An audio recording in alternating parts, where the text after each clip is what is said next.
Mobile mobile mobile, अरे mobile बोले तो SS मोबाइल. स्मार्टफोन ब्रँड असो कोणताही, खरेदी मात्र SS मोबाइल मध्येच. मोबाइल मोबाइल मोबाइल, अरे मोबाइल बोले तो SS मोबाइल. असे म्हटले नाही तेलतूप खाऊ नका. मी म्हटलं कसं काय शक्य. आम्ही काय शिकलो पुस्तकात आमच्या मेडिकल कॉलेजमध्ये, कॅलरीज इन कॅलरीज आउट. म्हणजे कमी खा जास्त खर्च करा म्हणजे वजन कमी होईल. आणि पटायला सोपं आहे ना. म्हणजे पैसे तुम्ही कमवत असाल तर कमी कमवा आणि जास्त खर्च करा तर सगळे पैसे संपतील. हा सोपा विचार आहे. बँकेच्या लोकांना तर कळेलच. पण आपला अनुभव काय असतो, घराघरामध्ये दोन भाऊ असतात, एक लठ्ठ असतो एक बारका असतो. आणि तो बारका 3 भाकऱ्या खातो आणि तो लठ्ठ 2च भाकऱ्या खातो. पण तो लठ्ठ कधी बारीक होत नाही आणि बारीक कधी लठ्ठ होत हे आपण अनुभवतो. हे बहुतेक हे कॅलरीज इन कॅलरीज आउटचं गणित जे आहे ते पोल्ट्रीमध्ये चालतं. की त्या कोंबड्यांना खाऊ घातलं की त्यांची वजनं वाढतात हे आपण बघतो, पण ते माणसात घडताना दिसत नाही. पण त्यावेळेला काही माझा विश्वास बसला नाही. म्हटलं हे काय होणार नाही. पण मला तसा विचार केला की हा माणूस आपल्याकडे काय पैसे मागत नाही आणि एवढं आपण 1 वर्ष वाया घातलं, अजून 3 महिने करून बघू. मी म्हटलं तर डॉक्टर जिस्कर हा विद्वान माणूस सांगतोय तर करून बघायला हरकत नाही. पण म्हटलं 3 महिने आपण प्राध्यापक आहेत. प्राध्यापकांचा प्रॉब्लेम काय की जे लोक सोपी गोष्ट अवघड करून सांगतात तो प्राध्यापक आहे. आणि त्यासाठी त्यांना खूप विचार करावा लागतो. मी म्हटलं की आता आपण विचार करायचं, हे डोकं बाजूला ठेवायचं, ब्रेन मेंदू बाजूला ठेवायचं आणि 3 महिने हे म्हणतात ते करायचं. आणि मी 3 महिने केलं. माझं वजन 8 किलो कमी झालं, माझं पोट 2 इंच कमी झालं. म्हणजे जे करण्यासाठी मी झटलो वर्षभर ते सगळं 3 महिन्यात झालं. तेव्हा माझ्या लक्षात आलं की अरे हा माणूस जे सांगतो ते किती महत्त्वाचं आहे. आणि हे भारतासारख्या देशाला जिथे खर्च लोकांना परवडत नाही, इतका फुकट उपाय आहे. तेव्हापासून मग मी हे सांगायला सुरुवात केली. आणि 2013 पासून हे अभियान सुरू झालं, ज्याला आम्ही स्थूलत्व आणि मधुमेह मुक्त विश्व अभियान म्हणतो. ते अभियान 2013 सुरू झालं. या विषयावरचं पहिलं पुस्तक जे मी लिहिलं, विनासायास वेट लॉस आणि मधुमेह मुक्ती, त्याला आधी सुरुवातीला ते प्रतिबंध होतं, आता ते मुक्ती झालंय. त्याची पहिली आवृत्ती जी आम्ही छापली ती नागपूरमध्ये डॉक्टर जिस्करांच्या जयंतीला 14 सप्टेंबर 2013ला. त्यांची पत्नी, त्यांची मुलं आणि सगळे नातेवाईक आणि इतर कार्यकर्ते यांच्या समवेत ते पुस्तक आम्ही प्रकाशित केलं. त्याची आता 25वी आवृत्ती बाजारामध्ये आहे. इतकं ते लोकप्रिय पुस्तक आहे. 50-60 हजार लोकांनी ते विकत घेऊन वाचलेलं पुस्तक आहे. त्यामुळे हे अभियान, या सगळ्या अभियानाची प्रेरणा हे डॉक्टर श्रीकांत जिचकार आहे. आणि त्यामुळे अभियान आणि आजचं व्याख्यान देखील त्यांच्या स्मृतीला मी अर्पण केलेलं आहे. आता ही जीवनशैली नेमकी काय? अतिशय साधी सोपी जीवनशैली आहे. हेच आम्ही सांगितलं. पहिला सल्ला असा दिलेला आहे की कडक भुकेच्या 2 वेळा ओळखा, 2 वेळा जेवा, हा पहिला सल्ला आहे. तर पुष्कळ लोकांना कडक भूक म्हणजे काय हेच माहीत नाही. कारण भुकेच्या आधीच खातात. खूप लोकांना विचारतो कशासाठी खाता तुम्ही? कोणी म्हणतं आम्ही कॅलरीजसाठी खातो, कोणी म्हणतं प्रोटीनसाठी खातो, कोणी म्हणतं व्हिटॅमिनसाठी, कोणी म्हणतं मिनरल्ससाठी. अनेक उत्तरं देत लोक. पण खरं कारण काय आहे बघा. तुम्ही का खाता? तर खायला मिळतं म्हणून तुम्ही खाता, दुसरं काही कारण नाही. उपलब्ध आहे अन्न म्हणून तुम्ही खाता, दुसरं काही कारण नाही. लोकांनी का खाल्लं? बा मी एकटाच होतो म्हणून खाल्लं, मी सगळ्या मित्रांमध्ये होतो म्हणून खाल्लं, मी खूप दुःखी होतो म्हणून खाल्लं, मला खूप आनंद झाला होता म्हणून खाल्ला, खूप आग्रह केला म्हणून खाल्लं, मला कोणी खायला विचारलं नाही म्हणून खाल्लं. अरे पण भुकेसाठी कधी खाल्लं? म्हणजे खाण्यामागची प्रेरणा भूक ही असायला पाहिजे. बघतो मी काही लोक 130-140 किलोचे लोक जीनची पॅन्ट टी शर्ट मधून इकडून तिकडून पोट बाहेर आलेलं असतं आणि तरी ते हातात पेस्ट्री आणि घेऊन खात असतात. मला असा मोह होतो की परत जाऊन घरावर ते अरे ठेव नको खाऊ. पण त्याचे पैसे आहेत, तो काय करायचं ते करू शकतो. दुर्दैव ते. तर पहिली गोष्ट, कडक भुकेच्या 2 वेळा ओळखा, 2 वेळा जेवा, हा पहिला सल्ला आहे. आणि ज्याला भूक खाऊ नका. घरामध्ये जे कोणी स्वयंपाक बनवत असेल त्याला सांगा की तुम्हाला जी भाजी आवडत नाही ती करायला सांगा, तुम्हाला आवडेल ती तुमची कडक भुकेची वेळ. मग असं 2 वेळा ठरवा, 2 वेळा जेवायचं, हे पहिला सल्ला आहे. दुसरा सल्ला आहे की जेवण 55 मिनिटाच्या आत संपवा. पुष्कळ लोक, काही लोक मला फोन करतात, सर तुमचं आम्ही लाईफस्टाईल फॉलो करतो, 1 महिना झाला, आमचं वजन 1.5 किलो वाढलं. मी म्हटलं हे कसं काय झालं बा, कमी व्हायला पाहिजे होतं, वाढलं कसं काय, काय करतोस तू? म्हणे मी 55 मिनिटं जेवतो. मी म्हटलं आधी किती वेळात जेवायचं? म्हणे अर्ध्या तासात जेवायचं. मग आता उरलेले 25 मिनिटं काय करतो? काय नाही, घरातले सगळे पदार्थ गोळा करून खातो म्हणा. आता मी कुठल्या माझ्या व्याख्यानात सांगितलं की 55 मिनिटं जेवा? मी सांगितलं 55 मिनिटात संपवा, म्हणजे 20-25 मिनिटात संपत चालेल. जास्तीत जास्त वेळ 55 मिनिटं. ह्याच्या मागचं कारण तुम्हाला शास्त्रीय नंतर मी सांगणार. तिसरा सल्ला असा आहे की जेवणामध्ये कार्बोहायड्रेटचं प्रमाण कमी करा, म्हणजे कर्बोदकांचं प्रमाण कमी करा आणि प्रथिनांचं प्रमाण वाढवा. म्हणजे काय की जेवणामध्ये पोळी भाकरी भात कमी करा, डाळी वाढवा, मोडातलं कडधान्य वाढवा, पनीर वाढवा, चीज वाढवा, नॉनव्हेज खात असाल तर ते वाढवा, पण पोळी भाकरी भात कमी करा आणि हे वाढवा. पण याचा अर्थ बाजारातून कुठलं प्रोटीन पावडर विकत आणून खायची आवश्यकता नाही. आजकाल लोक वेड्या हरकत कुठे प्रोटीनचे पावडर, व्हे पावडर, झे पावडर, घे पावडर काहीतरी आणतात. 1 किलोला 3,500-4,000 रुपये खर्च करतात. बरं त्या पावडरमध्ये कुठल्या ॲनाबॉलिक स्टेरॉइड, कोणती औषधं असतील याचा काय भरोसा नाही. तर तुम्हाला तुमच्या अन्नातून तुमचं प्रोटीन किंवा प्रथिन मिळालं पाहिजे आणि ते सोपं असतं, त्याला काही अवघड नाही. ते कसं मिळवायचं ते मी तुम्हाला खाण्याचा क्रम नंतर सांगणार आहे, पदार्थ कसे खायचे. चौथा सल्ला असा आहे की 2 जेवणांच्या मध्ये ज्याने इन्शुलिन निर्माण होईल असं काही खाऊ नका, पिऊ नका. आणि सगळा सिद्धांत जो आहे तो इन्शुलिनवरचा आहे. आणि शेवटचा त्याचा सल्ला असा आहे की तुम्हाला डायबेटीस जरी नसला तरी गोड जेवढं कमी खाल तेवढं आरोग्यासाठी चांगलं. म्हणजे गोडचा अर्थ काय, गूळ, साखर, मध, शुगर फ्री सगळं आरोग्यासाठी वाईट. डायबिटीज असेल तर मुळेच खाऊ नका, पण नसेल तरी सुद्धा जेवढं कमी खाल तेवढं चांगलं. आपल्याकडे मराठीत म्हण आहे, साखरेचं खाणार त्याला देव देणार. डायबिटीस हे लक्षात ठेवा, देव दुसरं काही तुम्हाला देणार नाही. काय सल्ला दिला? एकूण 5 गोष्टी सांगितल्या. कडक भुकेच्या 2 वेळा ओळखा, त्या 2 वेळा जेवा. जेवण 55 मिनिटाच्या आत संपवा. 2 जेवणांच्या मध्ये इन्शुलिन तयार होईल असं काही खाऊ पिऊ नका. जेवणातले कार्बोहायड्रेट कमी करा, प्रोटीन वाढवा. आणि गोड जेवढं कमी खाल तेवढं आरोग्यासाठी चांगलं. हे तुम्हाला आहाराविषयी सांगितलं. याच्याबरोबर व्यायाम करायचा सल्ला दिलेला आहे. आपण व्यायाम करत नाही. पूर्वी लोक पायी जायचे, शेतावर गेले तर 5-7 किलोमीटर चालावं लागत होतं. आरामात लोक चालायचे, भाजी आणायला जायचे, कुठलीही कामं करायला लोक सायकल चालवायचे, पायी जायचे. आता लोक 2 व्हीलर, 4 व्हीलर, शेअरिंग रिक्षा असं जातात. व्यायाम आपल्याला राहिलेलाच नाही काय. आणि व्यायाम करणं अनैसर्गिक आहे, बरोबर आहे की नाही? व्यायाम करणं नैसर्गिक थोडीच आहे. तुम्ही कुठल्या बैलाला, गाईला व्यायाम करताना बघितलंय का? कुठला प्राणी व्यायाम करताना बघितलाय का? नाही. कारण व्यायाम करणं अनैसर्गिक आहे, बरोबर आहे. पण बैलाचं आयुष्य हजारो वर्षापासून तसंच आहे. बैलाचं आयुष्य बदललेलं नाही, पण माणसाचं आयुष्य बदललेलं आहे. पायी चालणारा माणूस 2 व्हीलरवर जायला लागला, सोफ्यावर बसल्या बसल्या टाळ्या वाजवून TV चालू करायला लागला, पंखे बंद करायला लागला. हे सगळं घडलं आपल्या आयुष्यात. कष्टच राहिले नाही. म्हणून आपल्यासाठी व्यायाम आता नैसर्गिक होणं आवश्यक आहे. जरी तो अनैसर्गिक असला तरी आपल्याला करावा लागेल. मग व्यायाम करायला सांगितलं. कुठला व्यायाम?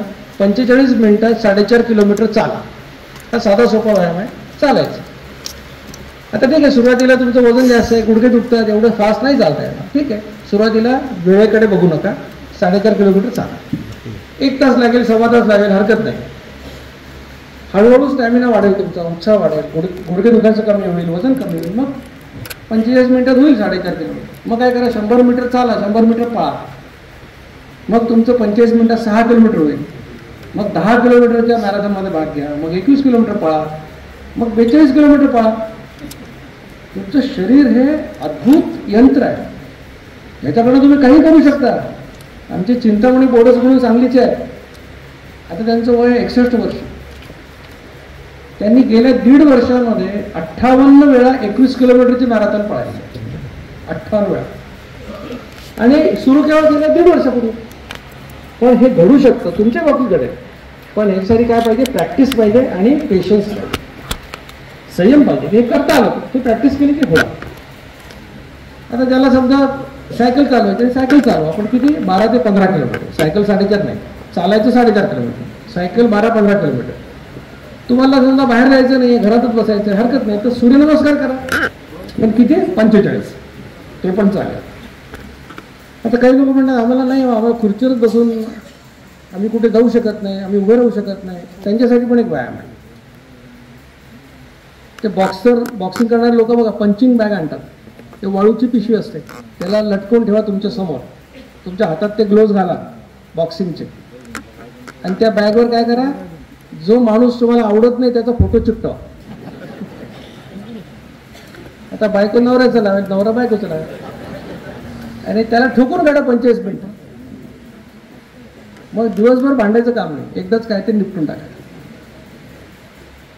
म्हणजे व्यायाम करायला वेळ नाही असं म्हणण्याचं एकही कारण तुमच्यासाठी मी सोडलेलं नाही. आता व्यायाम करायचाच सगळ्यांनी, करायलाच पाहिजे, पण व्यायाम करणं आपल्या आयुष्याचा भागच राहिलेला नाही. आता म्हणजे आता तुम्हाला मी एक ॲक्शन करणार आहे. मी जी केलेली ॲक्शन मला महिलांनी सांगायचं की त्यांनी आयुष्यात शेवटी कधी केली होती. सोपी ॲक्शन आहे. ही जी मी ॲक्शन केली, हात वर करायची, ही महिलांनी कधी केली होती हो? बऱ्याचशा महिला असं म्हणतील की आम्ही जेव्हा 7वी 8वीत होतो शाळेत तेव्हा पीटी करायचं, ही शेवटची वेळ तेव्हा केलं. तुमच्या हातासाठी हा व्यायाम आवश्यक नाही का? तुमच्या खांद्याची ती मुवमेंट नाही का? मग तुम्हाला फ्रोझन शोल्डर, खांदा दुखणे होणार नाही का तुम्हाला आयुष्यात? होईलच की. म्हणून व्यायाम सगळ्यांसाठी आवश्यक आहे. काय काय सांगितलेलं आहे? मग आहाराविषयीचे 5 गोष्टी सांगितल्या. 2 वेळा जेवा, 55 मिनिटाच्या आत संपवा. 2 जेवणाच्या मध्ये इन्शुलिन तयार होईल असं काही खाऊ नका. कार्बोहायड्रेट कमी करा, प्रोटीन वाढवा, आणि गोड शक्यतो टाळा. आणि 45 मिनिटं कार्डिओ, हृदयगती वाढेल असा व्यायाम करा. ही झाली लाईफस्टाईल. आता ही लाईफस्टाईल कोणी करायची नाही आहे. 3 प्रकारच्या लोकांना याचा उपयोग होत नाही. एक, 18 वर्षापेक्षा कमी वयाची मुलं, त्यांना याची गरज नाही. पण आता तुमच्या घराघरात परिस्थिती काय झालेली आहे? मुलाचं वय काय 16, मुलीचं वय किती 15. पाठपोरं जात असेल तर कळत नाही मुलगा कोण आणि बाप कोण, मुलगी कोण आणि आई कोण, कळत नाही अशी अवस्था आहे. मुलीचं वजन 70 किलो, आईचं वजन 65 किलो. हे घराघरात ही परिस्थिती आहे. चाइल्डहुड ओबेसिटी भयंकर प्रश्न येतात. मग पशुकळ पालक माझ्याकडे आले, म्हणाले सर तुम्ही आमची वजन कमी केली, या पोरांचं काय? मी अनेक बालरोग तज्ञांशी बोललो. मी म्हटलं बघ यांनी काय करायचं, हे 2 वेळा खाऊ शकतील का? त्यामुळे नाही, 2दा तर जमत नाही यांना, पण हे 4 वेळा खाल्लं तर चालेल, म्हणजे जास्तीत जास्त 4 वेळा खाल्लं तरी चालेल. मग आम्ही 8वी ते 12वीच्या मुलांसाठी कार्यक्रम सुरू केला, विद्यार्थी जागृती अभियान. त्यांना आम्ही 4 गोष्टी सांगतो. पहिली गोष्ट, कडक भुकेच्या वेळा ओळखा आणि जास्तीत जास्त 4 वेळा जेवा. 2 वेळा जेवू शकत नाही, पण 4 वेळा जेवा.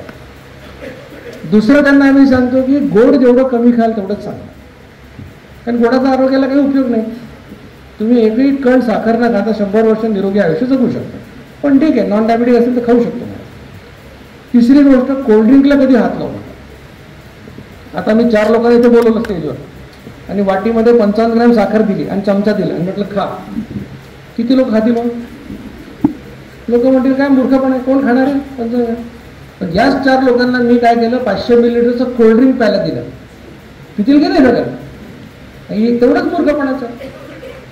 100 मिलीलिटर कोल्ड्रिंकला 11 ग्रॅम साखर आहे, आणि 500 ml कोल्ड्रिंक प्यायला 10 मिनिटं लागतात. म्हणजे 10 मिनिटात तुम्ही 55 ग्रॅम साखर खाता, तुम्हाला कळत पण नाही आपण साखर खातो. कोल्ड्रिंकला कधी हात लावू नका असं मुलांना आम्ही सांगतो. आता मुलांना कोल्ड्रिंक आवडतं का?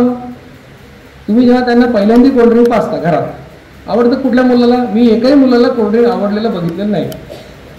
त्याच्यातून गॅस येतो, म्हणजे डोळ्यातून पाणी येतं, ते त्रास होतो, मुलाला आवडत नाही ते. मग ते कसं आवडायला लागतं मुलांना? कारण त्यांचे पालक म्हणजे वडील लोक त्यांच्या स्वतःच्या कामासाठी शनिवार रविवार कोल्ड्रिंकच्या बाटल्या आणतात. मग ते मुलगा बघत असतो, तो म्हणतो ते पाहिजे मला. तो म्हणतो ते मोठ्यांचं औषध आहे, ते तू घेऊ नको, तू हे घे, आणि त्याला कोल्ड्रिंक देतात ना. अशी त्याला कोल्ड्रिंकची सवय लागते. म्हणजे काय काय सांगितलं? 4 वेळा दिलं तरी चालेल, गोड कमी खा, कोल्ड्रिंकला हात लावू नको. आणि सगळ्यात महत्त्वाची गोष्ट, जे आता कोविडमुळे फार वाढलं प्रमाण, मुलांना आम्ही सांगतो की मोबाईलवर फुटबॉल खेळणं बंद कर आणि ग्राउंडवर जाऊन तासभर खेळ. ही 4 सल्ले मुलांना आपण देतो. त्यांना म्हणजे 2 वेळा जेवणं शक्य नाही, पण 4 वेळा काढायला चालतं. दुसरा ग्रुप कोण आहे? गरोदर स्त्रिया आणि ज्या मुलांना अंगावर असतात त्या महिला. जोपर्यंत मूल 9 महिन्याचं होत नाही तोपर्यंत त्यांनी हे करायचं नाही. तिसरा वर्ग म्हणजे टाईप 1 डायबिटीसचे लोक. तर डायबिटीस 2 प्रकारचा असतो. एकाला म्हणतात टाईप 1. टाईप 1 कुठला? जो लहानपणी डायग्नोस होतो, 10, 12, 14 वर्षी डायग्नोस होतो. या मुलांच्या शरीरात इन्शुलिन तयारच होत नाही, म्हणून यांना आयुष्यभर इन्शुलिनचं इंजेक्शन घ्यायला लागतं. तर यांच्या शरीरात इन्शुलिन तयार होत नाही, म्हणून यांना या लाईफस्टाईलचा फायदा होत नाही. ज्या लोकांनी हातवर केले हे सगळे बरेचसे लोक टाईप 2 डायबिटीस म्हणजे काय, 40च्या नंतर झाला, 50च्या नंतर झाला, ज्याला प्रौढ अवस्थेत म्हणतो आपण, त्याला म्हणायचं टाईप 2 डायबिटीस. त्यांना नक्की फायदा होतो. मी जे सांगितलं की 50% लोकांची औषधं बंद करेन, ते कोण? Type 2 diabetes. सुदैवाने डायबिटीसच्या 100 पेशंटपैकी 3-4च लोक टाईप 1 असतात, मेजॉरिटी टाईप 2 असतात. पण टाईप 2 डायबिटीसच्या लोकांनी सुद्धा हे करण्यापूर्वी मनाने करायचं नाही. मी तुम्हाला काही नंबर, काही पॅम्पलेट बहुतेक माझ्या यांनी वाटले असेल, त्याच्यामध्ये आम्ही नाशिकच्या सेंटरचा पत्ता दिलेला आहे, त्याच्यामध्ये कोऑर्डिनेटरचे नंबर दिलेले आहेत. त्या कोऑर्डिनेटरला तुम्ही मेसेज करायचा किंवा मी अमुक येवल्यावर नाही, मला हे करायचं आहे. ते तुम्हाला काही तपासण्या करायला सांगते, तुमची औषधं काय घेतात ते विचारते, त्यानंतर तुम्हाला गाईड करते. हे अभियान पूर्णपणे मोफत आहे, त्यात कोणी कोणाकडे 1ही रुपया मागत नाही. पण प्रोटोकॉल फॉलो करा, एक पद्धत आहे ती फॉलो करा. आता काय होतं, डायबिटीसच्या लोकांना उत्साह खूप असतो. त्यांना काही कुठली व्हॉट्सअपची पोस्ट आली गेली की दुसऱ्या दिवशी करायला लागतात.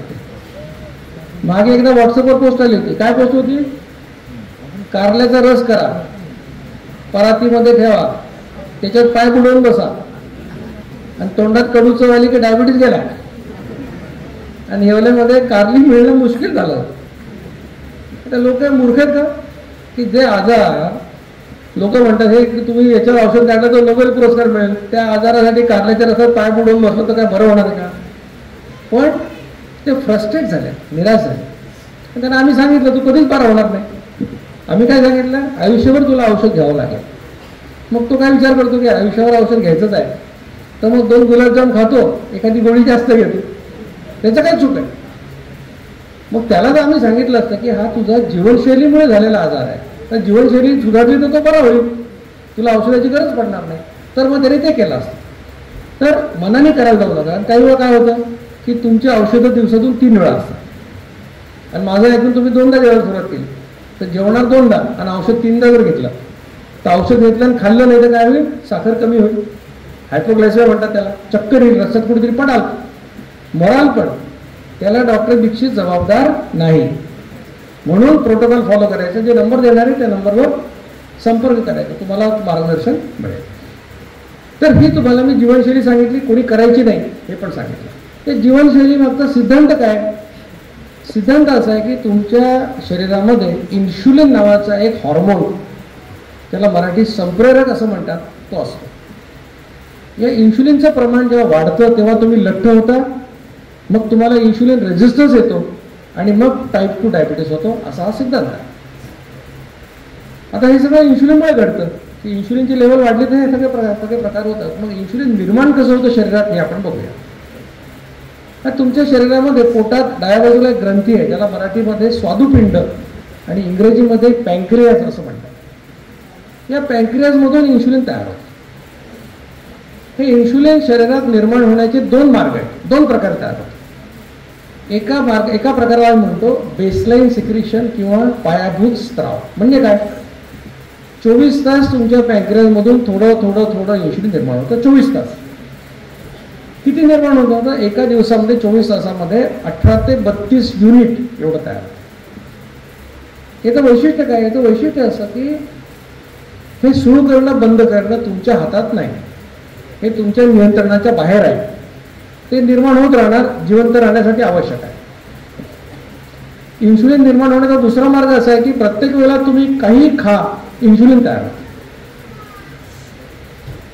आणि अपेक्षा अशी की जेवढं इन्शुलिन तुम्हाला दिवसभरात लागतं त्याच्या 50% बेसलाईन पद्धतीने मिळावं, 50% तुम्ही खाण्यामुळे तयार करा. म्हणजे 18 ते 32 युनिट जर बेसलाईन आहे तर 18 ते 32 युनिट खाण्यामुळे तयार करावं अशी अपेक्षा आहे. आता जे इन्शुलिन तुम्ही खाण्यामुळे तयार करता त्याची 3 वैशिष्ट्ये आहेत. पहिलं वैशिष्ट्य असं की प्रत्येक वेळेला तुम्ही जेव्हा खाता तेव्हा एका विशिष्ट प्रमाणात इन्शुलिन निर्माण करता. सोप्या भाषेत सांगायचं तर तुमचं इन्शुलिन निर्माण करण्याचं एक माप आहे.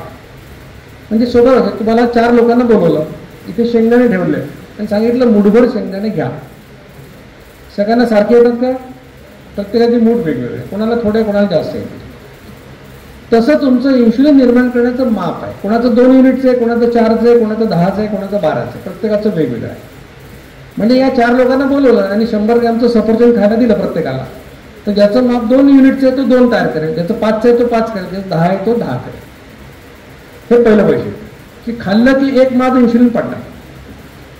दुसरं वैशिष्ट्य असं आहे की जो माणूस एक सफरचंद खाल्ल्यानंतर 5 युनिट इन्शुलिन तयार करतो, त्याला जर मी 2 सफरचंद दिले किंवा 3 सफरचंद दिले तरी तो 5च युनिट तयार करतो. म्हणजे असं होत नाही की एका सफरचंदाला 5, 2ला 10, 3ला 15 असं होत नाही. हे कमी खा जास्त खा इन्शुलिन तेवढंच तयार होतं. हे दुसरं वैशिष्ट्य.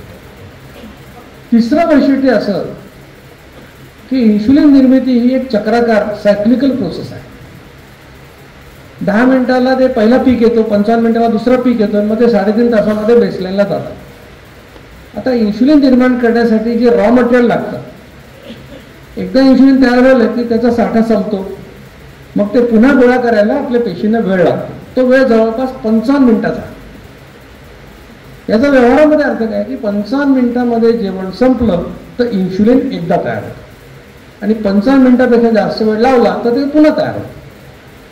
म्हणून जीवनशैलीत आपण काय सांगितलं की 55 मिनिटाच्या आत जेवा, म्हणजे इन्शुलिन एकदाच तयार. काय काय सांगितलं तुम्हाला मी? सिद्धांत काय? इन्शुलिनचं प्रमाण वाढलं तुम्ही लठ्ठ होणार, तुम्हाला इन्शुलिन रेझिस्टन्स येणार आणि मग टाईप 2 डायबिटीस होणार. इन्शुलिन पॅन्क्रियाजमध्ये तयार होतं, 2 प्रकार तयार होतं. बेसलाईन सिक्रेशन 24 तासामध्ये 18 ते 32 युनिट. वैशिष्ट्य काय? त्याला तुम्ही काही करू शकत नाही, सुरू करू शकत नाही, बंद करू शकत नाही, तुमच्या नियंत्रणाच्या बाहेर.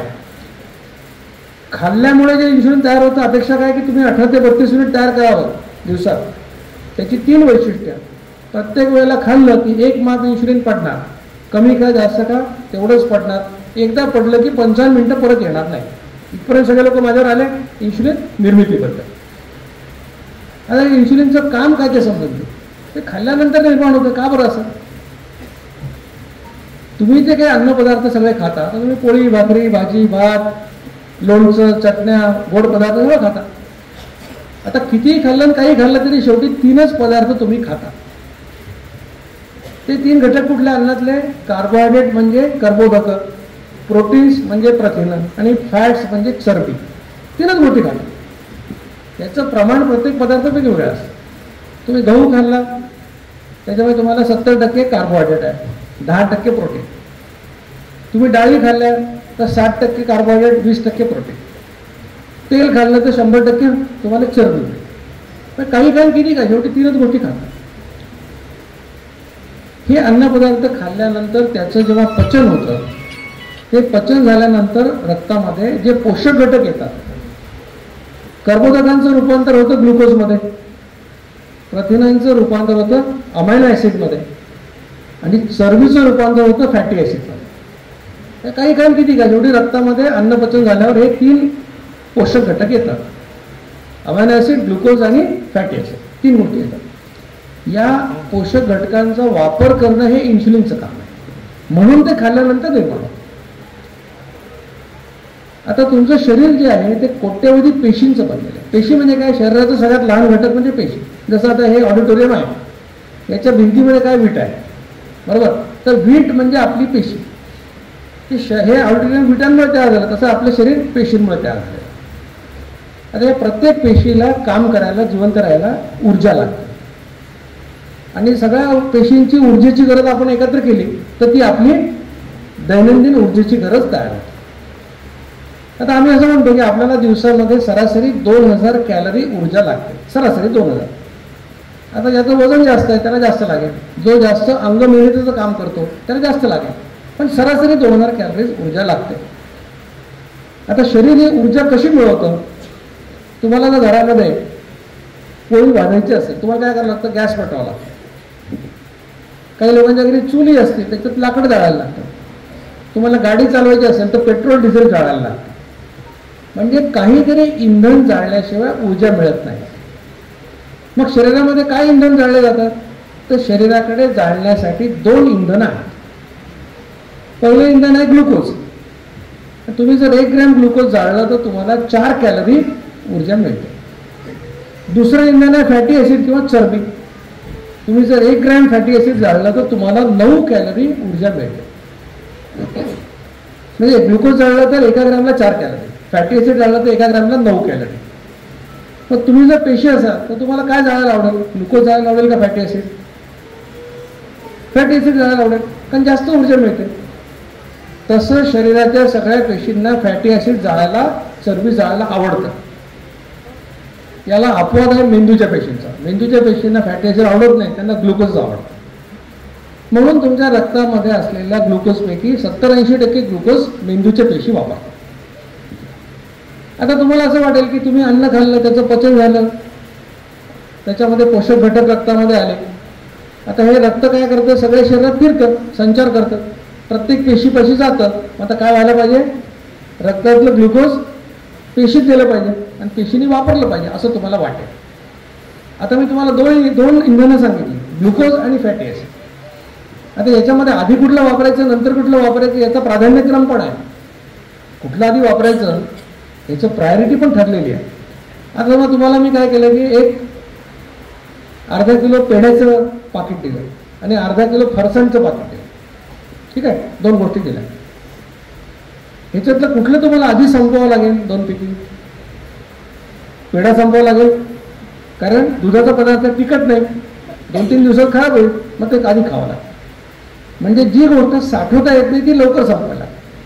तसं शरीरामध्ये ग्लुकोज साठवता येत नाही म्हणून ते आधी संपवावं लागतं आणि मग ग्लुकोज संपल्यानंतरच फॅटी ॲसिडला हात लागतो. हे प्राधान्यक्रम आहे. आता तुम्हाला असं वाटेल की रक्तातलं ग्लुकोज, रक्त सगळ्या पेशींपाशी गेलं की रक्तातलं ग्लुकोज पेशीत गेलं पाहिजे, पेशीने वापरलं पाहिजे. पण ते एवढं सोपं नाही, कारण प्रत्येक पेशीवर एक कुलूप आहे, ज्याला तांत्रिक भाषेमध्ये इन्शुलिन रिसेप्टर असं म्हणतात. म्हणजे काय? तुमच्या रक्तामध्ये किती ग्लुकोज असलं तरी जोपर्यंत पेशीवरची कुलपं उघडली जात नाही तोपर्यंत ग्लुकोज पेशीत जाऊ शकत नाही. मग इन्शुलिनचं पहिलं काम लक्षात घ्या. इन्शुलिन ही ती किल्ली आहे जी ही रिसेप्टरची कुलपं उघडणार. इन्शुलिन ती किल्ली आहे जी ही रिसेप्टरची कुलपं उघडेल आणि ग्लुकोजला पेशीमध्ये पोचवेल. मग आता इन्शुलिनने हे काम केलं, कुलपं उघडले, ग्लुकोज पेशीत गेलं, पेशीने ते वापरलं, त्यांचं काम झालं, त्यांची गरज संपली. पण तुमच्या रक्तामध्ये आणखीन ग्लुकोज आहे. कारण काय? तुम्ही काय खाल्लं दिवसभर? पोळी, भाकरी, भात, इडली, फळं खाल्ले, गोड खाल्लं. आपण कार्बोहायड्रेट एवढं खातो, जेवणामध्ये 80-85% कार्बोहायड्रेट खातो. आपण तेल तूप कमी खातो आणि आपण प्रथिनं कमी खातो, पण कार्बोहायड्रेटचा भडीमार असतो. त्यामुळे जेवल्यानंतर, पचन झाल्यानंतर रक्तामध्ये ग्लुकोजचा महापूर आलेला असतो. आता पेशींची गरज लागली पण आणखी ग्लुकोज शिल्लक आहे, त्याचं काय करायचं? इन्शुलिनमुळे या जास्तीच्या ग्लुकोजचं रूपांतर ग्लायकोजेन नावाच्या पदार्थामध्ये होतं आणि तो तुमच्या यकृतामध्ये किंवा लिव्हरमध्ये साठवला जातो. ग्लायकोजन म्हणजे काय असतं? तर ग्लुकोजचे रेणू, मॉलिक्यूल एकत्र येऊन ग्लायकोजन तयार होतं. आता ते तुमच्या यकृतामध्ये साठवायचं आहे म्हणून ते काय 10 किलो 15 किलो साठवता येत नाही, त्याला एक मर्यादा आहे. प्रौढ व्यक्तीच्या शरीरामध्ये 100 ग्रॅम ग्लायकोजन साठवता येतं. आता ग्लायकोजनचा उपयोग काय बघा, हे का साठवलं जातं? समजा तुमची जेवायची वेळ सकाळी 9 वाजता, पण तुम्हाला जेवायलाच नाही मिळालं. आता 10 वाजले, 11 वाजले, 12 वाजले, 4 वाजले दुपारचे, खायलाच नाही मिळालं. आता तुम्ही ते खात नाही, पण तुमचं मेंदूचं काम करणार आहे, हृदय काम करणार आहे, मूत्रपिंड काम करणार आहे, त्या सगळ्यांना काम करायला ऊर्जा लागते. अशा वेळेला शरीर तुमच्या यकृतामधलं 100 ग्रॅम ग्लायकोजन बाहेर काढतं, त्याला ब्रेकडाऊन करून 400 कॅलरी ऊर्जा तुम्हाला देतं. म्हणजे निसर्गाने व्यवस्था केली की तुम्हाला जेव्हा खायला मिळत नाही, उपासमार झाली, तर तुमची अडचण होऊ नये म्हणून ही ग्लायकोजनची व्यवस्था निसर्गाने केलेली आहे. आता इन्शुलिनची 2 कामं तुमच्या लक्षात आली. पहिलं काम काय? रिसेप्टरची कुलपं उघडायची आणि ग्लुकोजला पेशीत पोचवायचं. दुसरं काम, जास्तीच्या ग्लुकोजचं रूपांतर ग्लायकोजनमध्ये करायचं आणि यकृतात साठवायचं. आता तिसरं काम लक्ष देऊन ऐका. ही 2 कामं झाल्यानंतर जर रक्तामध्ये आणखीन ग्लुकोज असेल, जी असतेच आपल्या जेवणामुळे, तर इन्शुलिनमुळे या जास्तीच्या ग्लुकोजचं रूपांतर फॅटी ॲसिडमध्ये होतं आणि ते चरबीच्या रूपात साठवलं जातं. आता कितीतरी लोकांच्या डोक्यात प्रकाश पडला असेल की ते म्हणतात मी तेल खात नाही, तूप खात नाही, लोणी खात नाही, तरी मी लठ्ठ कसं झालो, माझं पोट कसं काय सुटलं. तर लठ्ठ होण्यासाठी, जाड होण्यासाठी, पोट सुटण्यासाठी तेल तूप खाण्याची आवश्यकता नाही.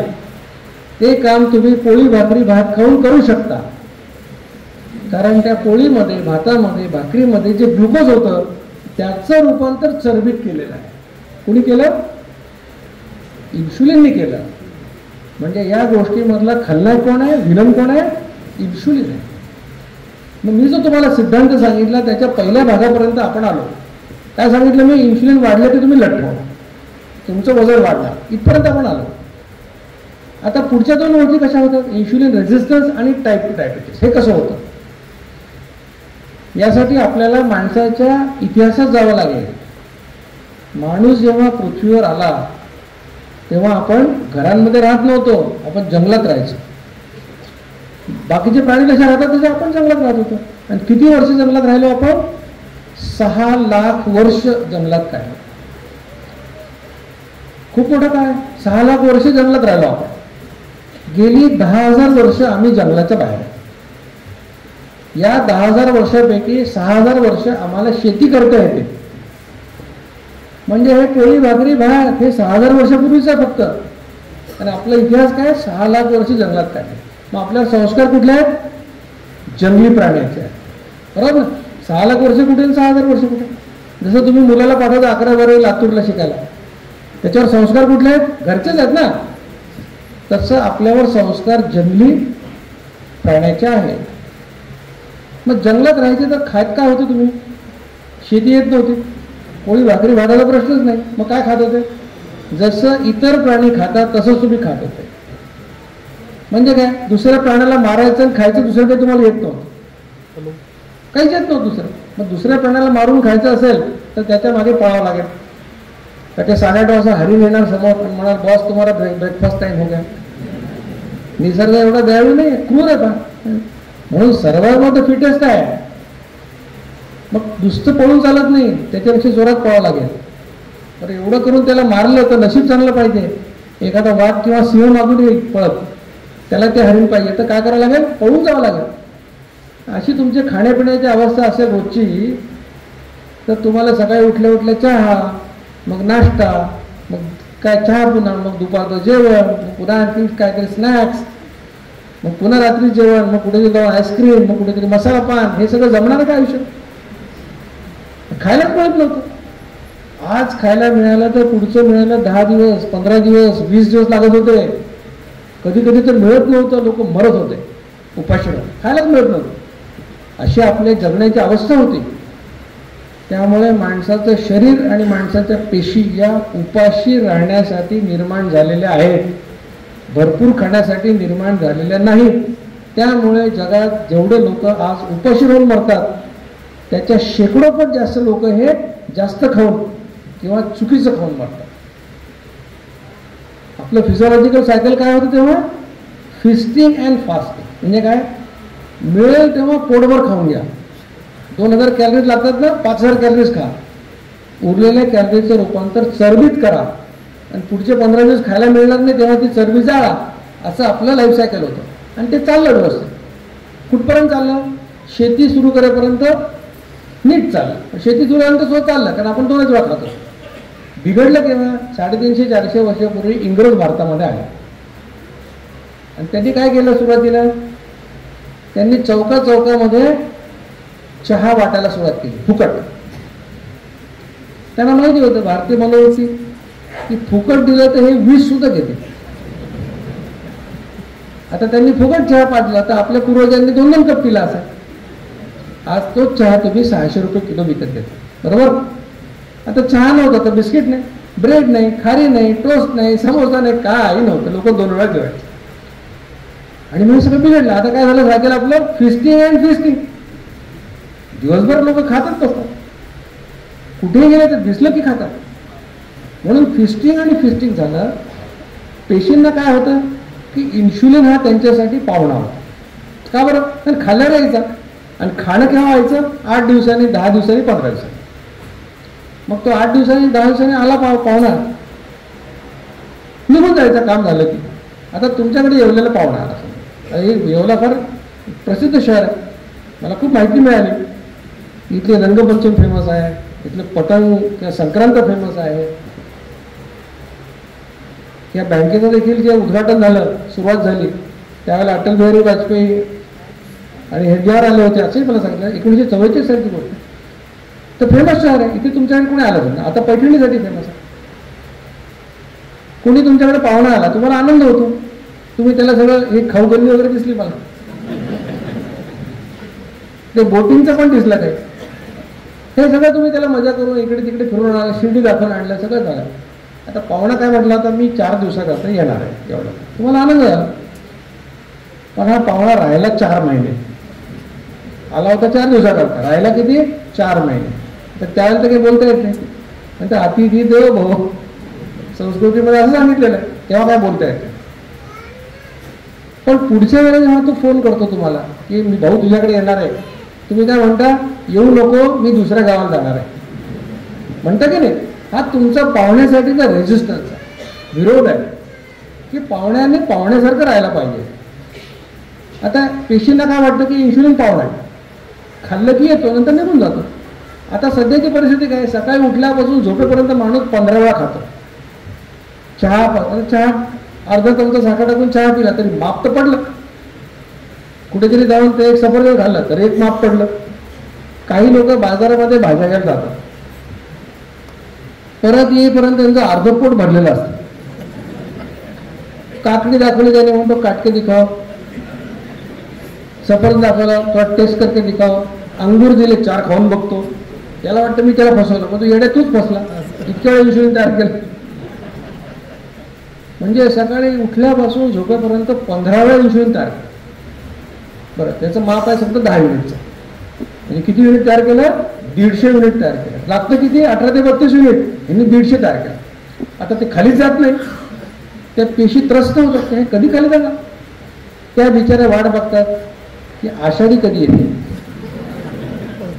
निदान त्या दिवशी तर उपवास करेल म्हणतात. त्या दिवशी काय करतो पट्टा?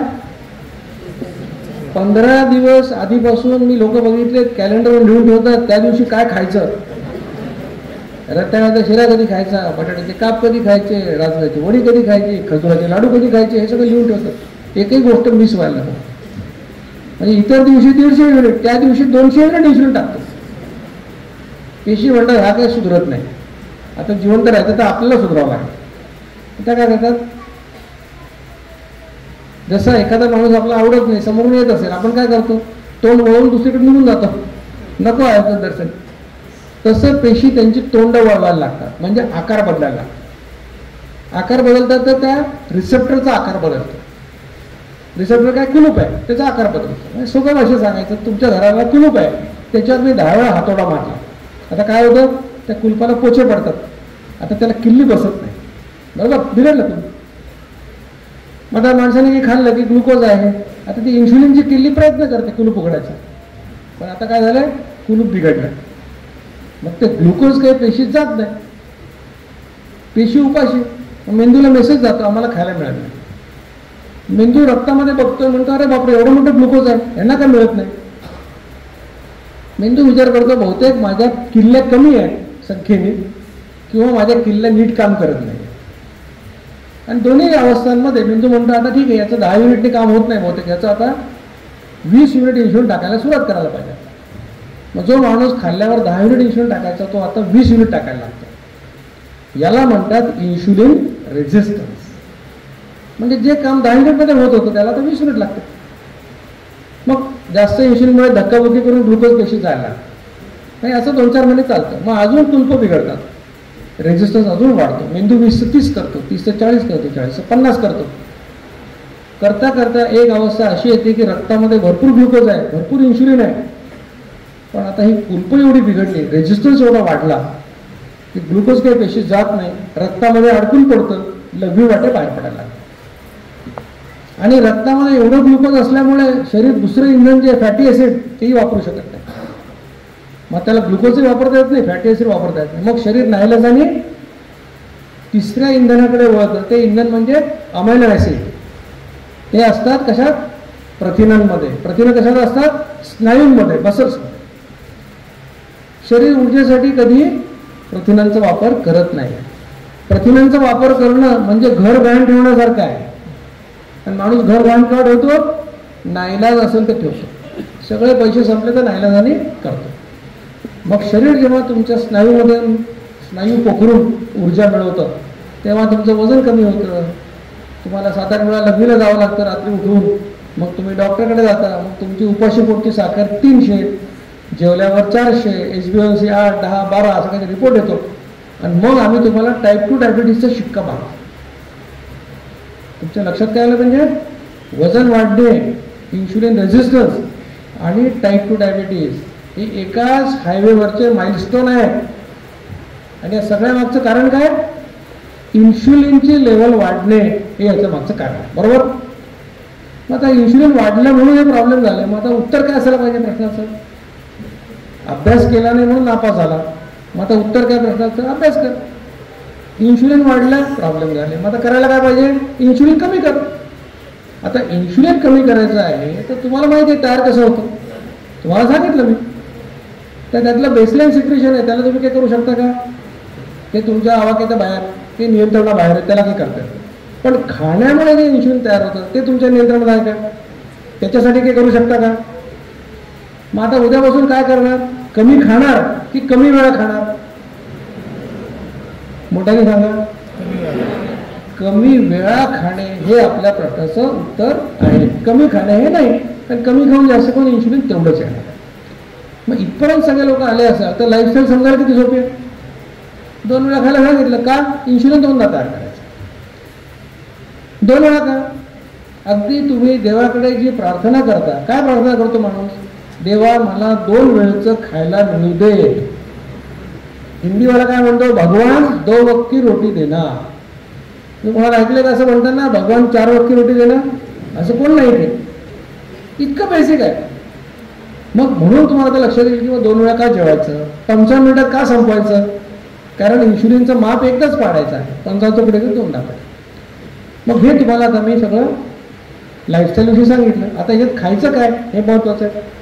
पुष्कळ लोकांना प्रश्न पडला असा तर आम्ही जेवायचं कसं?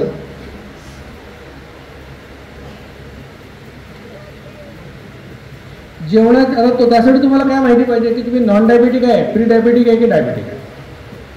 आता 30-40% लोकांनी हात वर केला, सांगितलं आम्हाला डायबिटीस आहे. बाकी ज्यांनी हात वर केला नाही त्यांच्यावर माझा विश्वास नाही. म्हणजे तुम्ही खोटं बोलता असं नाही, पण तुम्ही काय म्हणता आमचं ब्लड शुगर नॉर्मल आहे, आम्हाला डायबिटीस नाही. तर भारतीय मनोवृत्ती ही डायग्नोज व्हायला घाबरण्याची आहे. आम्ही आजाराला घाबरणार लोक नाही. तुम्हाला सांगितलं उद्या ब्लड शुगर करा, आज काय करणार? कमी खाणार. गोड तर बिलकुल खात नाही. काही लोक तर 5 किलोमीटर पळून सुद्धा येते. उद्या ब्लड शुगर नॉर्मल. पुन्हा वर्षभरात गुलाबजाम रसमलाई खायला मोकळा.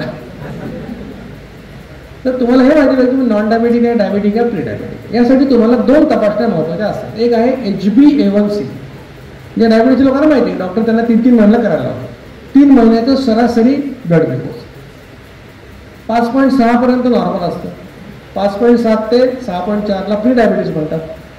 6.5च्या पुढे गेलं की त्याला डायबिटीस म्हणतात. दुसरी तपासणी आहे फास्टिंग इन्शुलिन, म्हणजे उपाशी पोटी इन्शुलिन, शुगर नाही इन्शुलिन. 10 पर्यंत असेल तर नॉर्मल आहे, 10च्या पुढे गेलं त्याला प्री डायबिटीस म्हणतात. मग नॉन डायबिटिक कोण? जो डायबिटीसची औषधं घेत नाही, ज्याचं HbA1c 5.6 पर्यंत आहे आणि ज्याचं इन्शुलिन 10च्या खाली आहे, तो नॉर्मल नॉन डायबिटिक.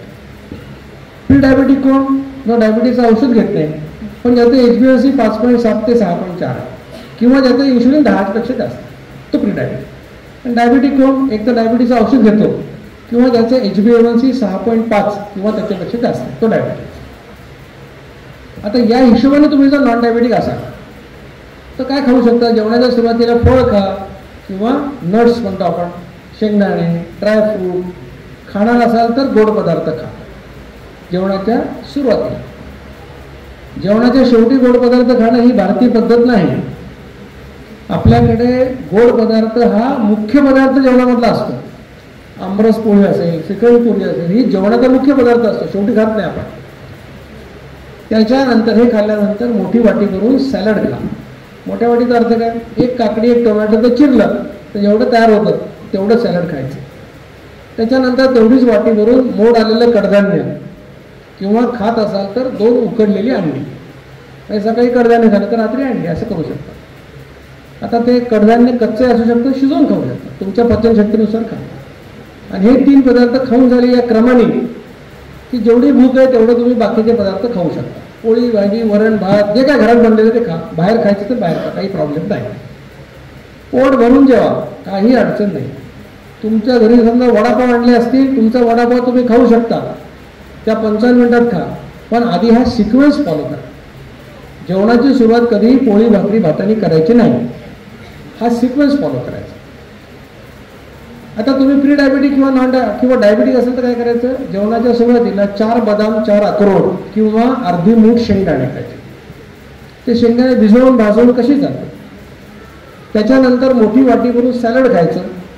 त्याच्यामध्ये सगळं खाऊ शकता, फक्त गाजर आणि बीट खायचं नाही, त्याने ब्लड शुगर वाढते. त्यानंतर तेवढीच वाटी मोड आलेलं कडधान्य किंवा 2 उकडलेली अंडी खायची. आणि मग जे पदार्थ मिळतात ते खायचे. कुठल्याही प्रकारचं रेस्ट्रिक्शन नाही. फक्त डायबिटीसच्या माणसासाठी गोड आणि फळ पूर्णपणे बंद.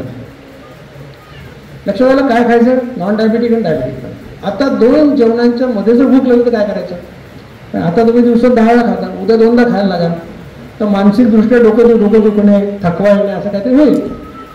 मग नॉन डायबिटिक असेल तर काय चालतं, पाणी चालतं. घरी बनवलेलं पातळ ताक, 2 चमचे दह्यात ग्लासभर ताक बनवायचं. आवडत असेल तुम्हाला तर कुठलाही फ्लेवर नसलेला ग्रीन टी, ब्लॅक टी किंवा ब्लॅक कॉफी चालेल. 25% दूध घातलेला पातळ चहा सुद्धा चालेल. कशातच गूळ साखर मध शुगर फ्री टाकायचं नाही. आत्तापर्यंत सांगितलेले पदार्थ दिवसभरात कितीही वेळा कितीही प्रमाणात घेतले तरी चालतील, त्याला काही बंधन. दिवसभरात एकदा शहाळ्याचं पाणी पिलेलं चालेल, मलई खायची नाही.